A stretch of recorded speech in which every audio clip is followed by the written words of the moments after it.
ఇంట్లో 5గురు పిల్లలుంటే సందడి సందడిగా ఉంటుంది. ఈ 5గురు పిల్లల్లో ఎవరు ఎక్కువ అల్లరి చేసేవాళ్ళు? అంత అల్లరి లేదండి. కొంచెం ఈయనే అల్లరి పెద్ద. అమ్మ ఇక్కడ ఒకటమ్మా, అల్లరికి హుషారుకి చలాకితనానికి చిలిపితనానికి ఆ తేడా తెలుసుకుని చెప్పమ్మా. అల్లరంటే ఇప్పుడు నా ఇమేజ్ ఏమైపోద్ది, అల్లరంటే అల్లరుడు అని, నేనేమో చాలా రావుడు మంచి బాలుడు అనేలాగా నా ఇమేజ్ ఇది. నేను అలాగే చెప్తుండేవాడిని. నా ఉద్దేశం అదే. నేనేమో అల్లరి నన్నే అంటే చలాకితనం అమ్మ అల్లరి అనుకునేదేమో.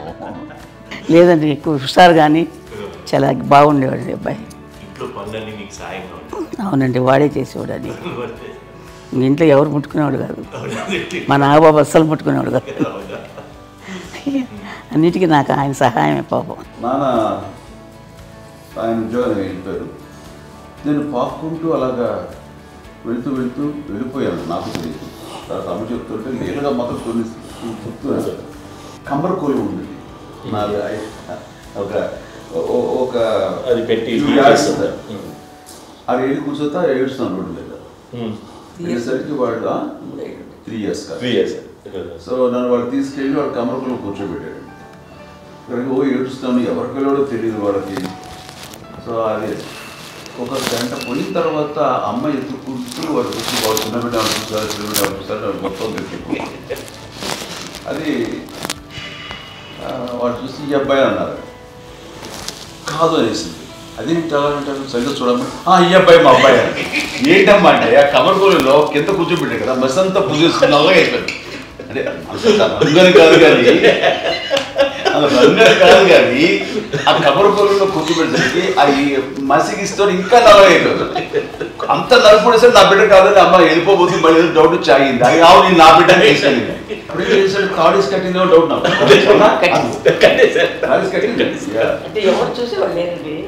అమ్మేమో అల్లరి అనుకునేదండి. నాకేమో చిన్ననాటి మహాభాగవతంలో కృష్ణుడి క్యారెక్టర్ అనుకుంటాను.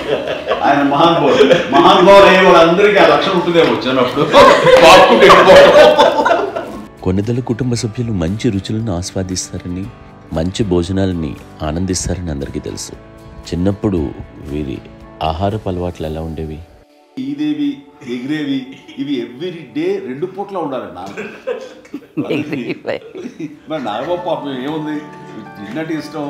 మరి అన్ని రకాలుగా నాన్న కోసం చేసి పెడుతుంటే మరి తను అవి ఇష్టపడక ఆ తర్వాత లేకపోతే కోపడక ఎలా ఉంటాడు చెప్పండి. 5గురు పిల్లలు అయినా అమ్మా నాన్నలు కొంతమంది పైనే ఎక్కువ దృష్టి పెడతారు. ఈ 5గురిలో మీరు ఎవరి మీద ఎక్కువ ఫోకస్ పెట్టేవాళ్ళు? కళ్యాణ్ బాబు. వాడంటే బాగా, అంటే వాడు ఏది తినేవాడు కాదు అసలు. ఆడికి ఏది తింటాడని ఇప్పుడు వాడికి నచ్చకపోతే, ఇప్పుడు నేనైతే నచ్చకపోతే చాలా గోల్ చేసేవాడిని. అన్నయ్యకేమో చాలా అన్నయ్య ఏదైనా ఏది పెట్టినా తినేవాడు, అసలు అడ్జస్ట్మెంట్ మెంటాలిటీ. నాకేమో నచ్చకపోతే చాలా గొడవ పెట్టేవాడిని. తిండి ఇది ఒక అన్నం, ఇదొక కూరలు అని వెళ్ళిపోయేవాడిని.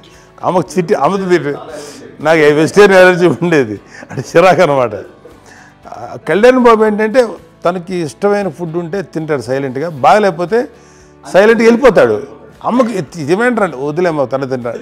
అటు నిశ్శబ్దంగా నిరసన ప్రకటించేవాడు. దాంతో వాడి గురించి చాలా ప్రొటెక్టివ్గా చూసుకునేది అమ్మ. పైగా చిన్నప్పటి నుంచి కొంచెం వాడు వీక్గా ఉండేవాడు, అంత బలమైన ఇది కాదు. దాని తర్వాత కొంచెం అందుకని అమ్మ వాడిని స్పెషల్గా చూసుకునేది.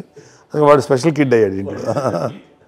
మీ అమ్మగారు మీ అక్క చెల్లెళ్ళకి ఇచ్చిన సలహా ఏంటి? అంటే ఇండిపెండెంట్గా ఉండమంటారు అమ్మ, ఎవరి మీద డిపెండ్ అవ్వదు.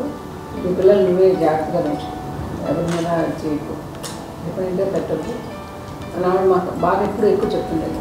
నాకు కొంచెం టఫ్ టైమ్స్లో కూడా నీ పాటు నువ్వే ఉండాలి, ఎవరి ఇంట్లో ఉండదు, ఎవరి ఇంట్లో ఉండదు, మా దగ్గర కూడా ఉంది, నీ దగ్గర బట్టి నువ్వే ఉండాలి.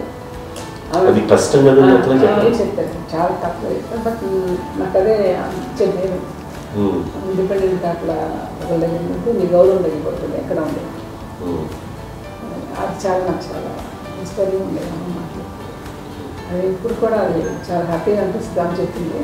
అంతే కదా, ఇప్పుడు మనకి ఏదైనా రోగాలు వస్తే వేసేస్తాం, దాన్ని బాగా మనమే. బట్ తగ్గించే వాళ్ళు, కన్సర్న్ చూపించే డాక్టర్స్ ఫిట్టల్ కింద ఉండొచ్చు, కానీ పోరాడాల్సింది మనమే. సాగుతుంది. నాకు ఒకసారి కొంచెం ఒక డిప్రెస్డ్ ఇది వస్తే ఫేస్ ఒకటి, నేనేదో ఇంకా మా అందరి నుంచి నేను సపరేట్ అయిపోయినట్టు ఒక సిచ్యువేషన్ వచ్చినప్పుడు అమ్మ నన్ను పట్టుకుని I'm there for like this. ఎవరు నువ్వు అన్న ఎస్ అన్న ఫ్రెండ్స్ కానీ ఎవరైనా సరే ఎప్పుడు కూడా అలోన్గా మట్టుకు అనుకోకు, నేను ఉన్నాను. ఆవిడ నన్ను పట్టుకొని ఇచ్చిన అఫెక్షన్ లేదా ఆ ఫీలింగ్ అసలు బలం అన్నమాట. ఇంకా ఏమన్నా చేయగలను నేను, పర్లేదు లైఫ్లో ఐ కెన్ ఏదైనా సాధించగలను అని ఒక భరోసా తల్లి దగ్గర నుంచి రావడం అనేది నాకు ఎవరు అవసరం లేదనిపించింది. అంత స్ట్రాంగ్గా ఆవిడ support, very strong, very practical. అంత స్ట్రాంగ్ చేసింది నాన్న అని చెప్పండి. మా పిల్లల విషయంలో మేము కూడా మేబీ అంత స్ట్రాంగ్ కాదేమో, సెన్సిటివ్గా ఉంటాం, కానీ అమ్మ మటుకు చాలా స్ట్రాంగ్గా ఉండి మమ్మల్ని కఠినంగా ఇలాగే ఉండాల్సింది, ఇలా ఉండండి అప్పుడే మీరు నేర్చుకుంటారు. ఇక్కడ అమ్మ పాజిటివ్నెస్ గురించి ఇంకో మాట చెప్పాలి. అంటే తన బిడ్డలకే కాదు, ఈ రోజున మా రెండో పాప శ్రీజ కూడా తనకి లైఫ్ చిన్న డిస్టర్బెన్స్ వచ్చింది. ఆ టైంలో కూడా తను ఏమందంటే అప్పుడు నాన్నమ్మ దగ్గరికి వెళ్ళాను, తను ఇచ్చిన భరోసా, తను ఇచ్చిన మాట వెళ్ళలేని ధైర్యం వచ్చింది నాతో. నాన్నమ్మ దగ్గర ఎక్కువ కూర్చోస్తే రాబడే పాజిటివ్ ఫీలింగ్ వస్తుందని నాతో షేర్ చేసుకుంటాను. తనకు మాతో చెప్తుంటే అనిపిస్తుంది కరెక్ట్. అమ్మ ఏం పర్లేదమ్మా, లైఫ్ అంటే ఒకరితోనే అయిపోదు, ఆ ఒక్కరితో వాళ్ళ ఇన్ఫ్లుయెన్స్ తోటో వాళ్ళు మన మీద నియంత్రించడం కానీ మన బాధల్ని వాళ్ళు చేయడం అవుతారు. జస్ట్ నువ్వు నీ గురించి నీ మనసులో ఏదనిపిస్తే నీ గుడ్ ఫీలింగ్ ఏదిస్తుందో ఆ ఫీలింగ్ ప్రకారం వెళ్ళిపోదు. అంటే ఆ జనరేషన్ పీపుల్ ఎక్స్పెక్ట్ అలాగే అలా కాదు, ధైర్యం ఉండి అందరికీ ధైర్యం బాగా నూరుకొస్తారు.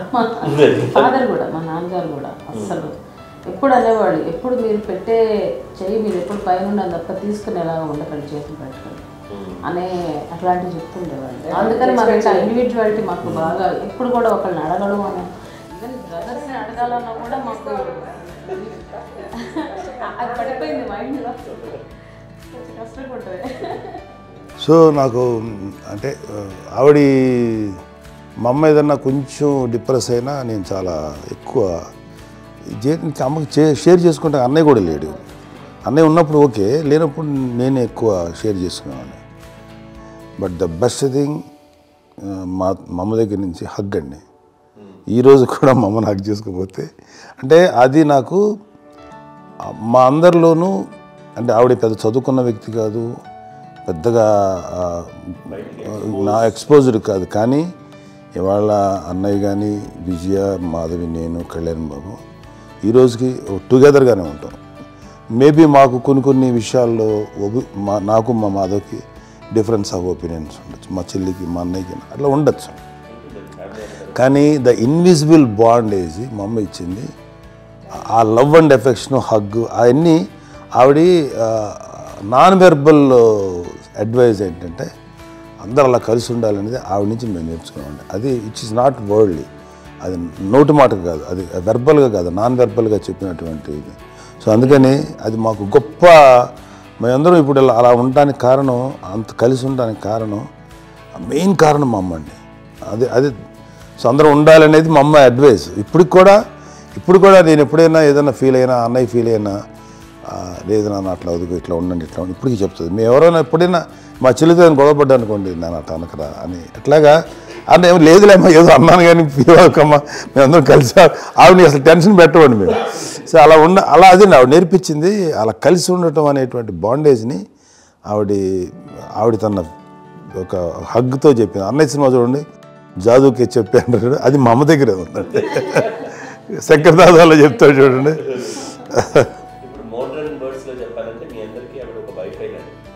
Yes, you can say that. Yes. ఇంకొక అడ్వైజ్ కంటేనండి, అమ్మ విషయంలో నేను గొప్పగా ఫీల్ అయ్యేది, కానీ చాలామంది పెద్దలు రిటైర్ అయిపోయి విశ్రాంతి తీసుకుంటున్నటువంటి పెద్దలందరూ కూడా ఆచరించే విధంగా ఒక విషయాన్ని నేను గమనించాను. ఇప్పుడంటే నా దగ్గర ఉంటుంది కాబట్టి ఉన్నాను. అమ్మ విడిగా ఇంకొక ఇంట్లో ఉండేది, 9 సంవత్సరాలు నాన్నగారు గౌరవం దగ్గర నుంచి ఉండేది. 5 సంవత్సరాలు ఒంటరిగా ఉండి నన్ను బిడ్డలందరూ ఎవరు మానవ వెళ్ళిపోయారు, నేను ఒంటరి అయిపోయాను అన్న ఫీలింగ్ అమ్మ ఎప్పుడు ఉండేది కాదు.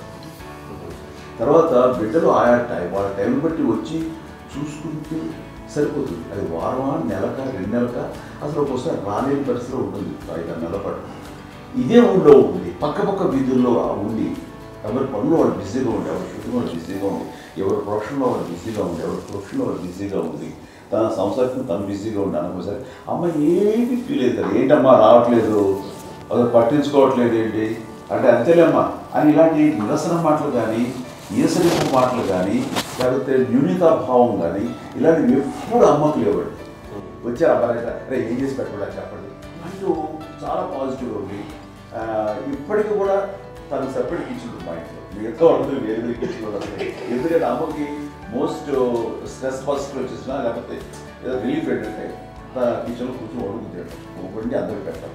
ఇప్పటికే కళ్యాణ్ బాబు అక్కడ తిరిగేసి ఎక్కడో చేసి నిరసన చేసి మంత్రాకలు చేసి వస్తే అమ్మకి చాలా జాలి.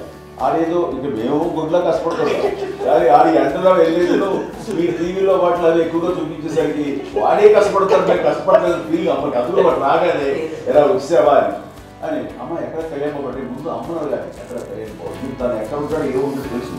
అది చేస్తారు ఎక్కడ తను వాడికి ఇష్టమైన బిర్యానీ అవి చేసి చక్కగా పంపించి అని చేస్తున్నాడు. అట్లాగా బిడ్డలకి పెట్టడమే తప్ప బిడ్డల నుంచి ఈ వయసులో ఎక్స్పెక్ట్ చేయడం లేకపోగా కొంచెం పట్టించుకోవట్లేదు అని ఒక న్యూనత భావంలోకి వెళ్ళిపోయి సైకలాజికల్ డిప్రెస్ అయ్యే మదర్ మాత్రం కాదు. ఆ రకంగా మాకందరికీ భరోసా. మేము కూడా పెద్ద అయినా బిడ్డలు వాళ్ళ ప్రవృత్తి ఉద్యోగరీత్యా వాళ్ళ వృత్తిరీత్యా వాళ్ళు దూరం అయిపోయి మనల్ని చాలా కమ్యూనికేషన్ గ్యాప్ వచ్చినా సరే బిడ్డలు నాకు దూరం అయిపోయి పట్టించుకోవట్లేదు. ఇలాగే చూసావా వెళ్ళి ఎంత ఇదిగా పడేవాళ్ళు గురించి ఇప్పుడు ఏమైపోయానో ఇంత పిక్చర్ బాధపడలేదు వాళ్ళకి అంటూ నెగిటివ్ సైడ్ ఆలోచించే విధానం ఏమీ. అది మా అందరికి ఎంత కంఫర్టబుల్ అంటే అంత ఎదగదు. ఎంచుకోకపోతే మాధవ్ చూసుకుని మాధవ్ లేకపోతే నాగబాబు వెళ్తుంటాడు కళ్యాణంలో మా విజయ్ చూసుకుంటున్నది సరే నా కళ్యాణ్ బాబు తను చూసుకుంటుంటాడు. ఇలా ఎవరో కూడా వెళ్తూ ఉంటాం. బట్ అమ్మ మాత్రం అది వెరీ గుడ్ హెల్దీ. నేను చాలా తల్లిదండ్రులు చూశాను, వాళ్ళు చాలా ఇదిగా ఉంటారు, పట్టించుకోవడం తెలియదు, అర్థం చేసుకోగలం కానీ పట్టించుకోవాలి కదా అనేది ఉంటుంది. లేకపోతే ఫీల్ అవుతారు. అలా ఫీల్ ఏం లేదు. పైగా బిడ్డలు వస్తే వాళ్ళకి ఏం చేసి పెట్టాలా అనే ఆలోచన ఉంటుంది. అది వెరీ హెల్దీ. చాలామంది ఆచరించాల్సిన గొప్ప విషయం అనుకుంటాను. చిన్నప్పుడు అన్ని ఆనందాలేనా, మర్చిపోలేని దుఃఖాలు కూడా ఏవైనా ఉన్నాయా? అమ్మ చెప్పాలంటే ఓపికకి, గృహిణిగా తన బాధ్యతలు నిర్వర్తించడానికి అండ్ అన్ని రకాలుగా టేకింగ్ కేర్. దీనికి ఒక మంచి ఉదాహరణ నేను చెప్పగలను. అది తలుచుకున్నప్పుడు నాకు కూడా చాలా ఉద్యోగంగా ఉంటుంది, నాకు చాలా ఖండితలు వచ్చేస్తుంది. అమ్మకి మేము 5 బిడ్డలు అండ్ పురిట్లోనూ 1 year పెరుగో 2.5 years పెరుగో 3 బిడ్డలు చనిపోయారు. నాకు గుర్తెరిగి పొన్నూరులో నేను 6th class చదువుతున్నాను, 6వ తరగతి. అప్పుడు రమణ అనే ఒక అమ్మాయికి 3 years. రమణ అంటే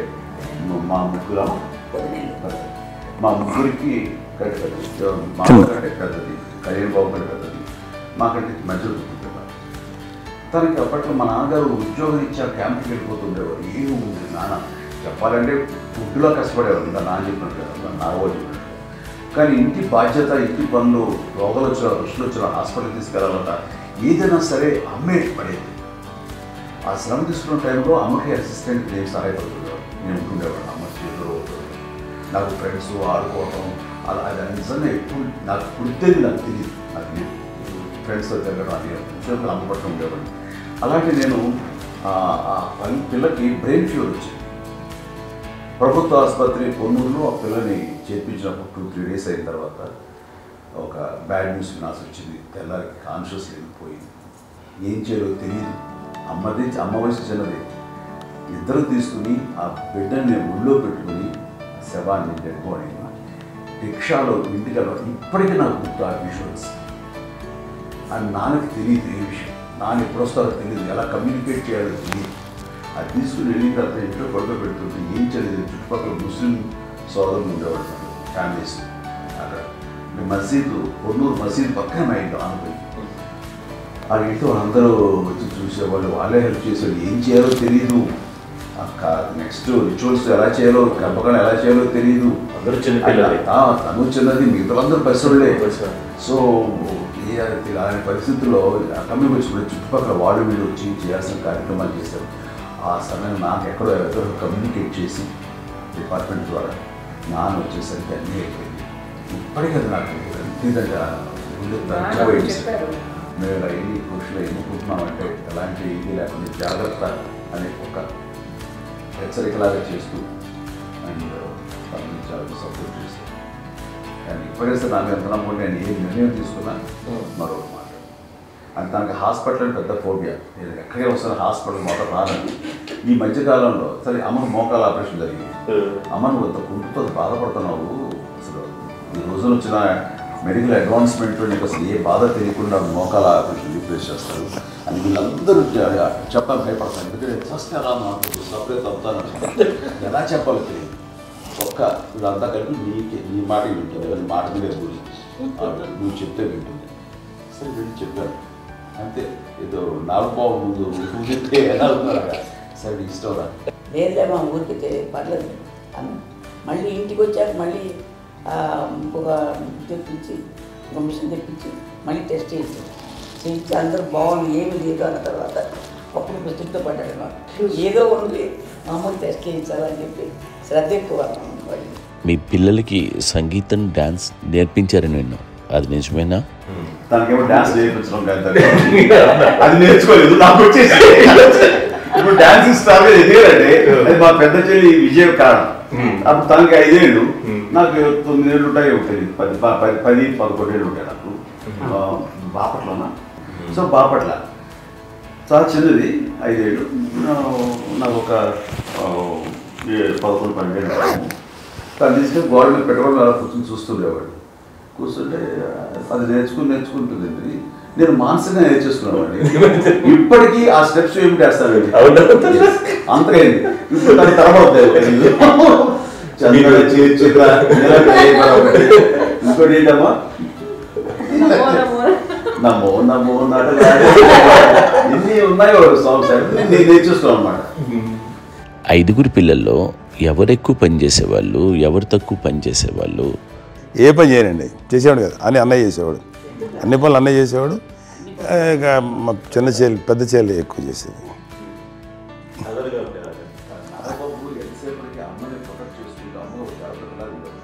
అదే అబద్ధం అండి. అది అన్నయ్య నన్ను గౌరవంగా మాట్లాడుతున్నాడు కానీ అన్నయ్య అవుట్ ఆఫ్ ప్రొటెక్షన్ మాట్లాడుతున్నాడు కానీ అవుట్ ఆఫ్ మాట్లాడుతున్నాడు కానీ అసలు ఎప్పుడు ఏ పని చేయలే. లేదు నిజం ప్రామిస్ అండి, ఏ పని చేసేవాడు కాదు. మా ఇద్దరికి మధ్యలో పాపం అన్నయ్య చాలా పని చేసేవాడు. ఎంత పని చేసేవాడు, నేను ఇచ్చిన తర్వాత మళ్ళీ నాకు ఏదైనా చిన్న పని చెప్తే అది కూడా నువ్వే చేయనివ్వండి. ఆ కోపం వచ్చేది, కోపం వచ్చి ఒకడు కొట్టేవాడు. కొడితే కోపం వచ్చేది తప్ప నేను వెళ్ళేవాడిని కాదు. అమ్మకి ఎప్పుడు ఏంటంటే ఒక ఇదే పని చేయడని, అంతే. నిజంగా ఏ పని చేసేవాడిని కాదు. లేదు లేదు లేదు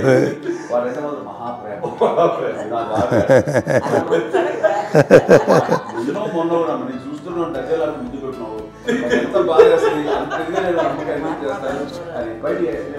ఆర్టిస్ట్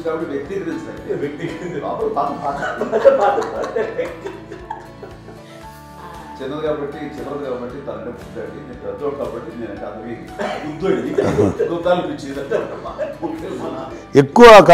ఎక్కువ కష్టపడింది కానీ మా నాన్నగారి చేతిలో ఎక్కువ అంటే నాన్న బాగా కోపం ఎక్కువ అనుమానించింది కానీ అన్నయ్య పాపం బాగా దొరికేసేవాడు పాపం. ఒకసారి అంటే మరి మాకే అనిపి ఏంటి ఇంత దారుణంగా ఉంది నాన్న మీద కోపం వచ్చేది. నాకు నాన్న మీద కోపం వచ్చేది, ఆనందం చేసి బాగా అనిపించేది. అమ్మాయి ఏమనేది కాదు. సరే అయినా సరే ఎప్పుడు కూడా పోనీ అంది చేసినా మళ్ళీ తను హైపర్ యాక్టివ్ అన్నయ్య ఫుల్. ఇప్పటికీ ఉన్నాడు. ఇప్పుడు ఈ రోజు కూడా అదే అన్నయ్య సేమ్ హైపర్ యాక్టివ్. యూజువల్గా పెద్ద కొడుకు కొంచెం అంటే సూపర్గా ఒక నిదానంగా ఉంటాడు అంటారు. బట్ అన్నయ్య దాని జస్ట్ ఆపోజిట్. యూజువల్గా ఆఖరి పిల్లలు హైపర్ యాక్టివ్ ఉంటారు, అన్నయ్య పుట్టడమే భయంకరమైన హైపర్ యాక్టివ్. ఒకప్పుడు అమ్మాయిల్ని ఎక్కువగా బయటికి పంపించేవాళ్ళు కాదు, అబ్బాయిల మీద కూడా అనేక ఆంక్షలు ఉంటూ ఉండేవి. మీ పిల్లల్ని అలా ఆంక్షల మధ్య పెంచారా, లేకపోతే పూర్తి స్వేచ్ఛనిచ్చారా? అంటే మాకు మా నాన్నగారు కానీ మా అమ్మగారు కానండి మాకన్నా చాలా బ్రాడ్ మైండ్ ఉన్న వ్యక్తులండి. ఎందుకంటే పిల్లలు ఎక్కడన్నా బయటికి వెళ్తే ఇప్పుడు మేమైతే భయపడిపోతాం. మా విజయ్ కానీ మా చిన్న చెల్లి అన్నయ్య నేను అందరం కూడా ఇవాళ ఉన్న పరిస్థితిలో వాళ్ళు ఎప్పుడు భయపడేవాళ్ళు కాదండి. ఎక్కడికి వెళ్తాను వెళ్ళనిచ్చేవాళ్ళు, లేట్ అయినా అసలు ఏమనేవాళ్ళు కాదు. లేకపోతే ఏదైనా మోటార్ బైక్లు వేసుకున్నాం, లేకపోతే కారులో ఎట్లా పడితే ఎట్లా వెళ్ళినా సరే ఏమనేవాళ్ళు కాదు. వాళ్ళు తెలియకుండానే మాకు ఒక ఫ్రీడమ్ ఇచ్చారండి. సో దట్ అదే ఆ ఫ్రీడంలో భాగమే అన్నయ్య కానీ ఇండస్ట్రీకి వెళ్ళాలంటే కూడా ఒక వ్యక్తి ఒక కొడుకు ఒక గొప్ప కెరీర్ని పర్సూ చేసుకుంటూ వెళ్తున్నప్పుడు నాన్నగాని అమ్మగాని ఓపెన్ మైండ్ తోటి అసలు నువ్వు వెళ్ళినా ఎంతకాలం వెళ్తావచ్చు, నువ్వు ప్రయత్నించని చెప్పి అలా వదిలేశారండి. అన్నయ్య కూడా ఏంటంటే మోస్ట్ రెస్పాన్సిబుల్గా వెళ్ళి చాలా మేజర్ అమౌంట్ అన్నయ్యకి కూడా పెద్ద అమ్మ వందలు ఇచ్చేది కాదు. కరెక్ట్గా ఆ ఇన్స్టిట్యూట్లో చదువుకునేటప్పుడు ఎంత ఇవ్వాలో కరెక్ట్గా ఇచ్చేది. తనకి ఎక్స్ట్రా ఖర్చు పెట్టుకున్నా అట్లా ఉండేది అంతే కదా. అంత జాగ్రత్తగా అన్నయ్య కూడా అంత రెస్పాన్సిబిలిటీగా రెసిప్రోకేట్ చేసి అందువల్ల మా అమ్మ నమ్మకం మా అమ్మ కానీ మా నాన్నగారి నమ్మకాన్ని ఎప్పుడు అది పాటు ఇంత నమ్మకానికి 10 times ఇచ్చాడు. ఏ వయసెస్ వైపు కానీ ఏ అలవాట్ల వైపు కానీ ఎందులో ఇండల్జ్ అవ్వకుండా నాకు నేనుగా నియంత్రించుకుంటూ సరైన మార్గంలో వెళ్ళేలాగా నాకు వెళ్ళటానికి లోపల ఆ స్ట్రాంగ్ థాట్ అడగగానే వాళ్ళు రెసిస్ట్ చేస్తే ఇచ్చారని ఆపేశారు అని ఏదో చిన్న రిలక్టెంట్ ఫీలింగ్ ఉంటుంది. వాళ్ళ మీద చిన్న కోపం నిరసన ఉండేది. వాళ్ళు అలా లేకపోవడానికి వాళ్ళు వెంటనే అడిగిన వెంటనే జాగ్రత్త అనే నిర్ణయం నీది కానీ జాగ్రత్త అని హెచ్చరిక చేయడంతో నాకు మరింత బాధ్యత తిరిగి గుర్తు తిరిగి నేను నడుచుకుంటూ వెళ్ళాను. కాబట్టి అది నాకు ప్లస్ అయింది వాళ్ళ దగ్గర. అంటే మదర్ అంటే తల్లి అనే కాదు, మదర్ ఫీలింగ్ ఎవరిచ్చినా సరే అది నానైనా తల్లితో సమానం అనుకుంటాను. నాగబాబు చెప్పినట్లుగా అట్లాగా అలిసిపోయి వచ్చిన నాకు కాళ్ళు నొక్కుతూ ఉంటే నాకు భయం వేసేసేది. ఆ తర్వాత పడుకో గల్లాయించేవాడు, అది కూడా కోపం కాదు. అంటే ఉదాహరణ అంటే మళ్ళీ అది నాకు వెళ్ళి తిడతారు, ఎందుకు కాదు పడుకుని ఎక్కడ నిద్ర వస్తాయండి నాన్న అనుకుంటుంటే. సో ఆ రకంగా నాన్న తన ప్రేమను చూపిస్తుంటారు. ఆ తర్వాత గోండా టైంలో కూడాను నేను ట్రైన్ కింద వెళ్తుంటే నాన్న అక్కడే ఉన్నారు, రాజమండ్రి దగ్గర ఆ ప్రాంతంలో షూటింగ్. ఆయనకి చాలా కోపం చేస్తుంది, ఇలాంటి చేస్తుంటావు నువ్వు, ఏదైనా అయితే ఏంటి అది చెప్పి. ఏం పర్లేదన్నా ఏమవుతుందో అన్ని రకాల సేఫ్టీ అన్ని రకాల జాగ్రత్తలు తీసుకున్నాం. ఈ రోజు ఉన్నది సేఫ్టీ అప్పుడు లేదు. అయినా సరే రేపు పొద్దున నీ కొడుకులు ఇలాంటి పరిస్థితులు నీకు తెలిసి వస్తారు అప్పుడు అనేవాడు. ఎన్నిసార్లు ఆ మాట అనేవాళ్ళు. నాకు నిజంగానే మగధీర టైంలో గుర్రం ఎక్కుని ఆ రోడ్డు మీద పడిపోయేది మనం చిన్నప్పుడు నాకు ఆ ఫస్ట్ టైం ఆ ఫీలింగ్ కలిగింది. అలాగే పీటర్ హెయిన్స్ అనేవాడు ఫస్ట్ మగధీరలో జంప్ చేస్తారు, మోటార్ బైక్ జంప్ చేసినప్పుడు ట్రైన్లో పీటర్ హెయిన్స్ అంత హైట్ నుంచి 20 feet 25 feet హైట్ నుంచి పడిపోయి మొత్తాన్ని బోన్స్ని ఇరగొట్టుకుని వాడు 7 నెలల పాటు 1 year హాస్పిటలైజ్డ్. అది వీడైతే ఏమో తలుచుకుని భయం వేసేసేది. అప్పుడు నాన్న గుర్తుకొచ్చేవాడు, ఓహో వాళ్ళ టెన్షన్ ఇంతే లేవు, మనకి మన కొడుకు వస్తే తెలియదు ఈ మాట నాన్న ఎప్పుడో అన్నారని అనిపిస్తుంది. Sweet memories. మరి అత్త కోడళ్ళ మధ్య అనుబంధం ఎలా ఉంటుంది? సురేఖ్ గారితో మీకున్న అనుబంధం గురించి చెప్తారా? మా తండ్రి కోడలు కాదండి, నా కూతురండి. అంత బాగుంటాం మేమిద్దరం కూడా.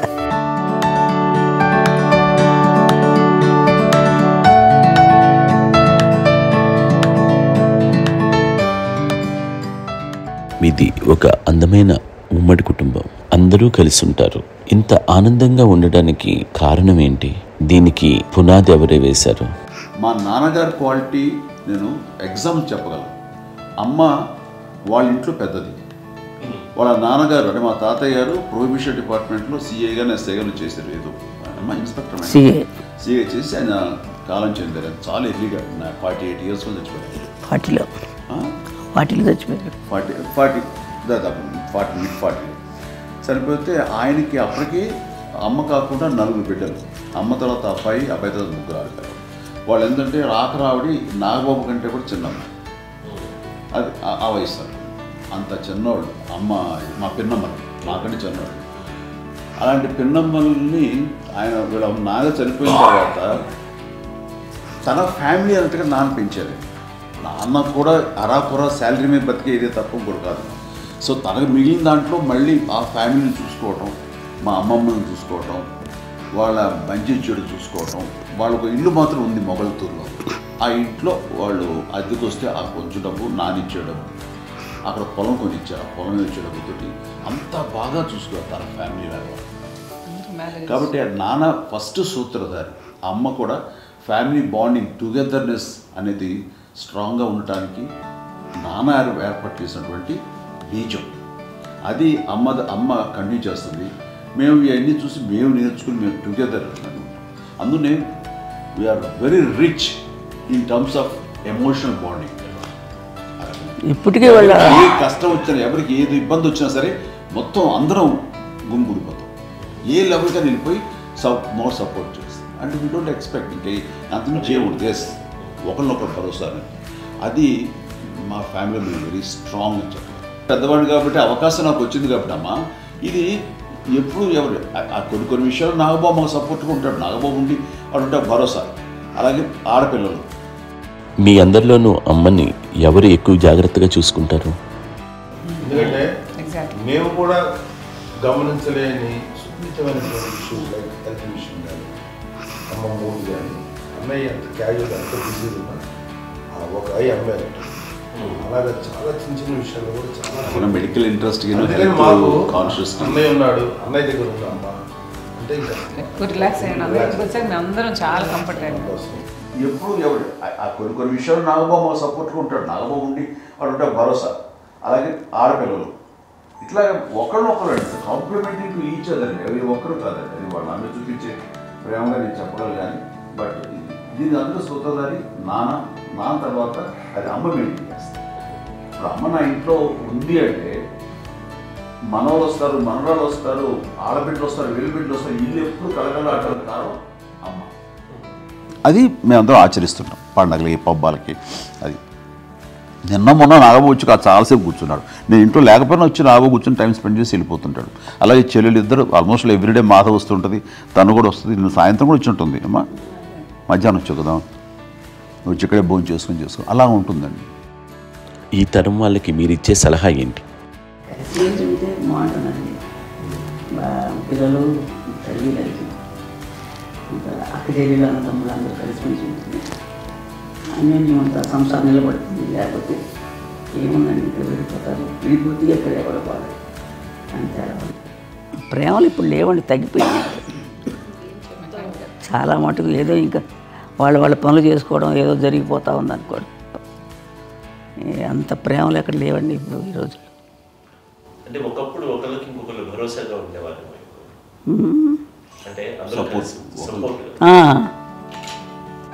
ఎందుకంటే వీళ్ళ పెద్దనాన్నగారి పిల్లలు కూడా ఆయన చూసేవారు. మా నాన్నగారు అన్నయ్య వాళ్ళ బిడ్డలు కూడా నేనే పెళ్లి చేశాను. వాళ్ళని కూడా అమ్మే, వాళ్ళ ఆడపిల్లలు కూడా అమ్మే. చూడండి నాన్న ఎట్లయితే తన చెల్లెలు చూసుకున్నారో అట్లయితే నాన్న తరపు అన్నగారి పిల్లలు వాళ్ళు చనిపోయారు తెలియాలి. వాళ్ళ బిడ్డలకి పెళ్ళిళ్ళు పేరెంటాలు అన్నీ చేసింది అమ్మాయి. అమ్మ అలా చేసింది కాబట్టి అది మాకు మార్గదర్శకం ఉంది. ఇప్పటికీ వాడు కొంచెం ఒక మాదిరి పరిస్థితి ఉంటే వాళ్ళకి ఇల్లు కూడా పెట్టడం కానీ వాళ్ళకి పెద్దవాళ్ళు ఉంటే కనుక ఎవ్రీ మంత్ మా పెదనాన్నగారి అమ్మాయి ఉంటే ఆడు ఆల్మోస్ట్ 70 ఏళ్ళు వాళ్ళకి ఎవ్రీ మంత్ మా ఇంటి నుంచి మొత్తం వెళ్ళిపోతాం. 10,000-15,000 ఎన్నో సంవత్సరాలు పోతాను బ్యాంక్ ఫస్ట్. అదంతా కూడా మా పెద్దలు తెచ్చినాం. వాడు కూడా వచ్చి అమ్మ అంతా ప్రేమగా చూస్తారు, ఇష్టంగా చూస్తారు. అమ్మ ఇందాక చెప్పినట్లు ఇచ్చే మెసేజ్ ఏంటన్నది అమ్మ మాటలో చెప్పాలంటే బంధాలు బాంధవ్యాలు అన్నది ఎనలేని ఆస్తిపాస్తులు. సో ఎలాగైతే డబ్బు ఎంత సంక్రమించింది, ఎన్ని ఆస్తులు వచ్చాయి ఫిజికల్గా అనే దాని మీద కంటే కూడా ఇవి ఆస్తిగా తీసుకుంటూ దీన్ని విలువ ఎరిగి గుర్తెరిగి దాని ప్రభావం తెలుసుకుని అది కనుక మనం ఇచ్చిపుచ్చుకుంటే ఫ్యామిలీలో అంటే దాన్ని ఇచ్చినటువంటి గొప్ప సంపద ఉంటుంది. కష్టాలు వచ్చినప్పుడు డబ్బు తీరుస్తుంది కాదండి, కష్టం వచ్చినప్పుడు ఒక భుజం తీరుస్తుంది, ఒక చేయూత తీరుస్తుంది. అది మన బ్లడ్ రిలేషన్ మనలో మనకి అది ఉండటం అనేది అదృష్టంగా ఫీల్ అవుతుంది. అంటే ఒకసారి అమ్మ చూస్తే అక్కడ ఇండియా అనిపిస్తుందంటే అది ఎవరి ద్వారా సంక్రమించడానికి తన ఆ చెట్టు కొమ్మగా కాబట్టి ఆ చెట్టుకే మనం ఆపాదించాలి. ఎక్కడో మామూలుగా ఉండాల్సిన వాళ్ళం ఈ రోజున ఈ స్థితిలో ఉన్నాము, ఇంతమందికి లైఫ్ రావటానికి దోహదపడ్డాము, ఇంతమంది కలిసికట్టుగా ఉండటానికి ఇదైంది. అమ్మని చూస్తుంటే నాకు ఏమనిపిస్తుందంటే అబ్బా ఇలాంటి జన్మం మనకు ఎవరికైనా ఉంటుందా? ఇంతమంది మనుషుల చేత కొలవబడేవాళ్ళు, ఆరాధింపబడేవాళ్ళు, అభిమానించబడేవాళ్ళు, ఇంతమంది నా వంశమా, నా సంపద అని అమ్మ ఫీల్ అంత గొప్ప ఫీలింగ్ ఎవరికి ఉంటుంది? మా చెల్లెలు కూడా వస్తుందని అనుకోవట్లేదు, సూర్య కూడా ఉంటుందని అనుకోవటం లేదు. అలాంటి గొప్పగా ఇది. అండ్ ఆ రకంగా షీఈస్ వెరీ చాలా గొప్ప జన్మ. అమ్మకి చిన్న మానసికంగా చిన్న ఏదో ఒక డిప్రెషన్ వచ్చింది. ఏదో నాన్న గుర్తుకొచ్చో, నాన్న లేరన్నో, లేకపోతే వాళ్ళ అమ్మగారు కూడా అదే టైంలో చనిపోయారన్నో, తన దగ్గర ఉంటారు ఏదో ఉన్నప్పుడు మేము అందరం సపోర్ట్గా ఉండి రా మా కొన్నాళ్ళు నా దగ్గర ఉంది అని చెప్పేసి అప్పట్లో అమ్మ వేరేగా ఉంది.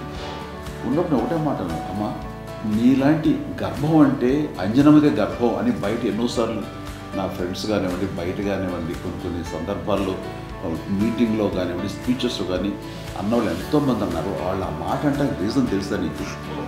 కోటాను కోటల్లో ఎంతమంది తల్లులకు మీకు వచ్చిన అదృష్టం, నీకు లభించినటువంటి వరం ఎవరికి లభిస్తున్నాం? బిడ్డలు ఎంతోమంది చేత కొనియాడబడుతున్నారు, ఎంతోమందికి సహాయపడుతూ ఆ రకంగా వాళ్ళందరి యొక్క ఆశీస్సులు పొందుతున్నారు. కానీ ఎంతోమందికి నిరంతరం హెల్ప్ చేస్తూ వాళ్ళ ఎదురు చూసుకుంటారు. అవి ఆ భగవంతుడు మీరు చేసిన పూజలో ఉన్న ఆ భగవంతుడు మన నెక్స్ట్ తరాలకు కూడా మనకి ఇలాంటిది వారసత్వంగా ఇస్తూ అదే రకంగా కొనసాగించేలాగా మనకు అదృష్టాన్ని ఇచ్చారు. ఇంతమంది ఎవరు మీ నుంచి వచ్చిన వాళ్ళే, మీరు నీ ఎంత గొప్ప గర్భం, ఎంత గొప్ప జన్మ అనేది. వాటికి నువ్వు ఇలా అవ్వబెట్టి ఎంతసేపు మీరు హై లెవెల్లో ఉండాలి ఫీలింగ్స్గా నువ్వుగా. అంటే నువ్వు వీటిలాగా ఉండిపోవడం ఏంటమ్మా అని చెప్పినప్పుడు